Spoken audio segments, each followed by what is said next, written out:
This is the beginning of my project.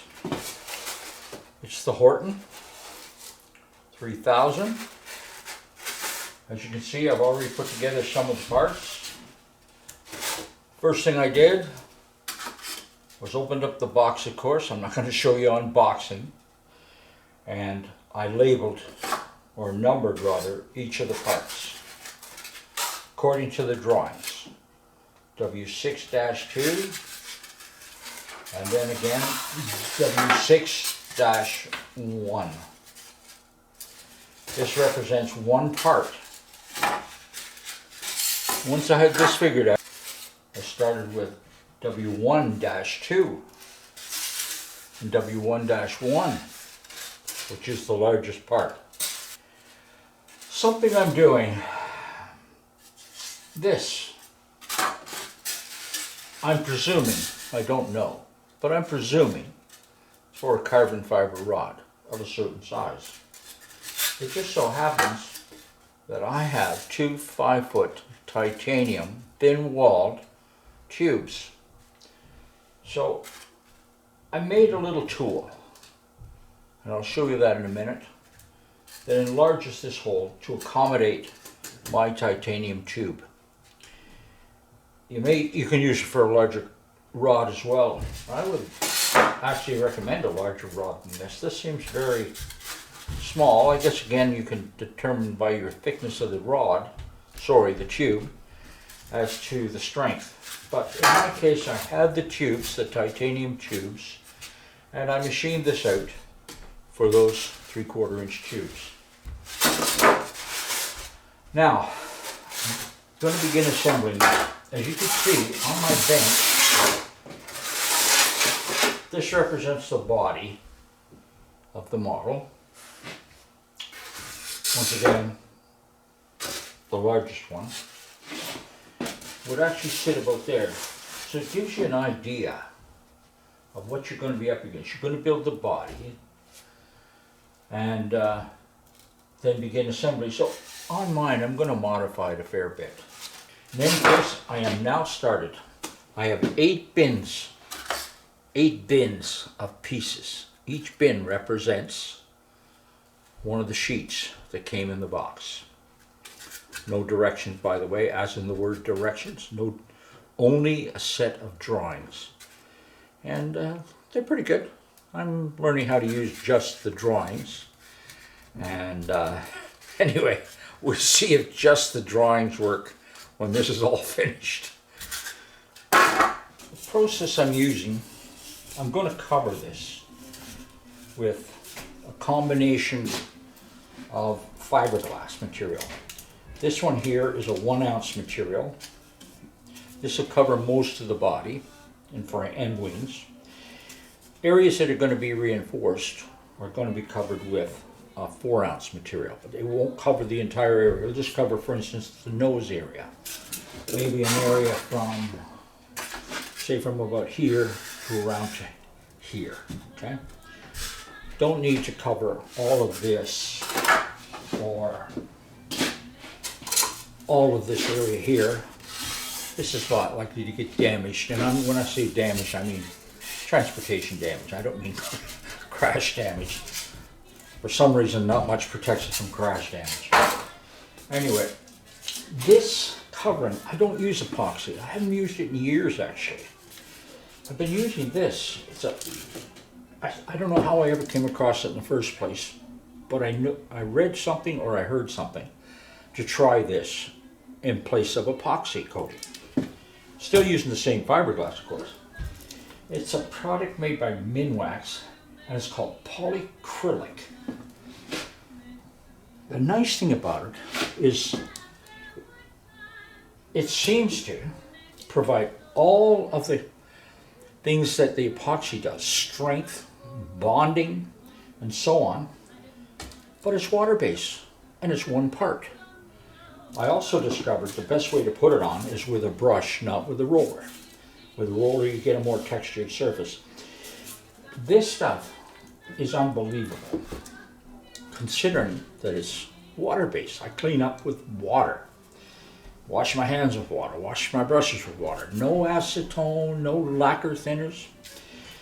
Something else it does too, and I tested it, and over the years it's really stood up, and other people have tested it. I've noticed a test done on YouTube recently, but if you take a look at it, let's see if I can show this better here. You can see that it's actually peeling foam off with the fiberglass. In other words, this is not letting go. This is holding on. And it's got a very nice finish to it. It's a little bit textured, but basically smooth. It's not that glass finish anyway, unless that's what you want. And then there's other processes I've used which will give you the glass smooth finish. This was the most important part, this part right here. Now, something I discovered because of this. It's a fantastic adhesive. I'm going to pull these pins out.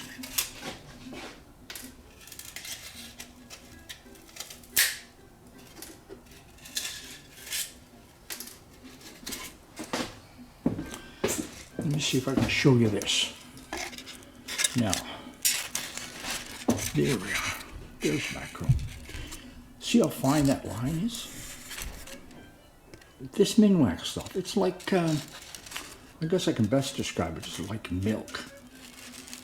Okay? So it gives you a very fine line. No sanding really required. Now, let me show you. It's not breaking. Not letting go. It's going to rip the glass, the foam. You can see it ripping the foam now. Look at that. It's actually ripping the foam, as you can see. Now that's a really good adhesive. Well, let's put it this way, it makes a good adhesive. I sanded it first, just enough to break the surface. Let me show you. I believe you do have to sand this surface. You have to take that little bit of gloss off. And that's all it takes to take it off. It's gone. I can just take that anywhere, and like that. And I sanded this piece too, right there. Then I simply took the paintbrush, put a little bit on this side here, little moundy, put this down on it, stuck in the pins. See, it's a fantastic product. I'm only saying it's a fantastic product. It's great for our purposes. And the factory cleanup with water makes it one of the best things I could think of. In any case, that's that. I'm using this Gorilla wood grade. A lot of people use it. This one happens to be, where is it here? Indoor outdoor use, type 2 water resistance adhesive.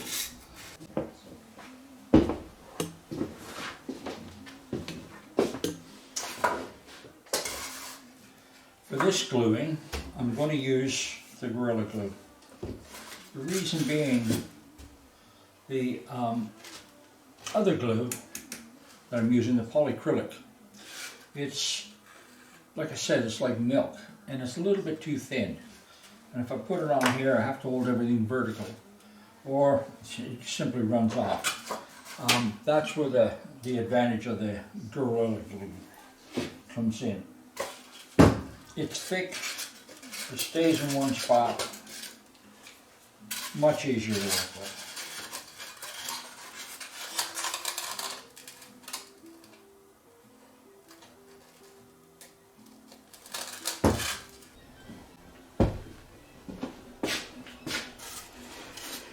With this project, something I'm doing, this hole is too small for what I want to do. I presume this is meant for a carbon fiber rod. And even if it wasn't, I'm going to put a rod through it. However, the one I'm going to use is a thin wall titanium. Sorry, I said rod, I meant tube. This is a thin wall titanium tube. I have a few lengths of it actually. from another project. It's lightweight, very lightweight, and super strong. And I'm using it because of habit, as opposed to for any other reason. As you can see, it's a 1/2 inch hole compared to 3/4.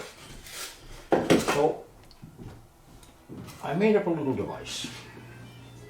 And here's how it works. See, it has a step in it and a plug. This plug fits nicely in there. You're left with this gap, okay? Nice snug fit. So what I do is I take this donut I've made, which has many holes drilled in it. It fits in there like that. Then this fits in there like that. Oh, there we are. As you can see, the holes. I push little pins in those holes, and that holds that donut in place. So, here's what I'm going to do. Got the donut in place.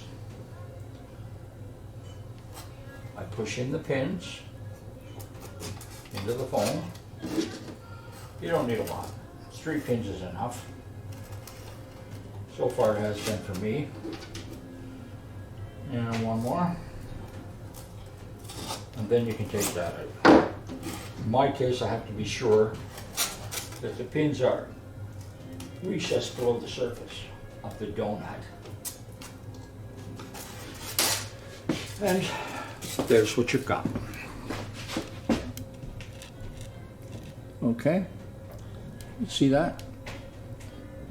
So now, I have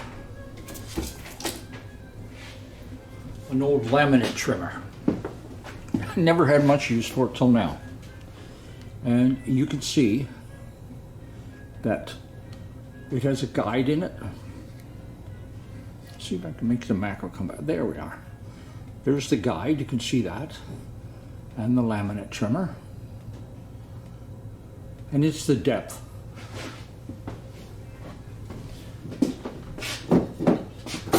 It's the depth of the foam. Drop it down inside there.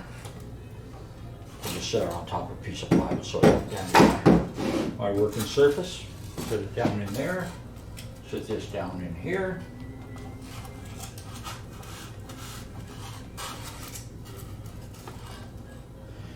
Turn it on.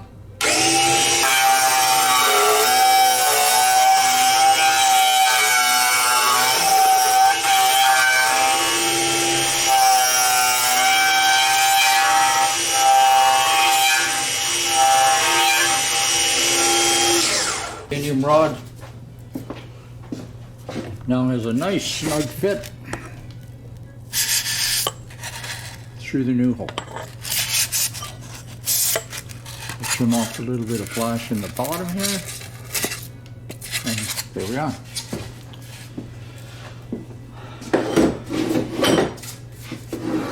Remove the donut, pull out the pins, and then you can just simply slide the rod. Snug fit right through. And this will go through the entire wing. This, not this one, but the longer one. This will be the reinforcing for the wing. And there it is. You can see that's where to line up. This will come through to the inside. And if I can find another rod, yep, there's another piece there. This one will also be in there. Jump around here. This one also be in there. So that will be my connection to my body.